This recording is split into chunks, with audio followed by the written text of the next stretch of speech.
اليومين دول الانفستور اللي هم بيشتغلوا في البيوت دلوقتي في ترند كده متجه حاجه اسمها ميد تيرم رينت. ايه يا عم ميد تيرم رينت ده؟ طب انا هشرح لك بقى. لو انت عندك بيت الاولاني واشتريت البيت التاني وعاوز تأجره، بتأجره لمين؟ في 3 انواع. اول نوع اللي هو لونج تيرم، عندك عيله رحت اجرتها للعيله ديت وخلصت العمل. تاني نوع شورت تيرم، اللي هي ايه، حاجه كده صغيره، اللي هو يوم واحد اجرته كده بالويكند.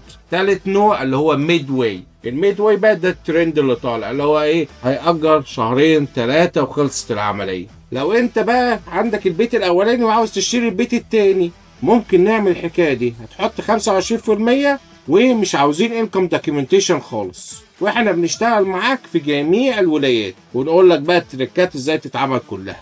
لو عجبك الفيديو يا ريت تعمل لايك وشير. لو عاوز تحجز ميعاد معايا ونتكلم مع بعض عن طريق زوم، روح على gmbrokerage.com ونتكلم مع بعض. مستنيكم وربنا معاكم.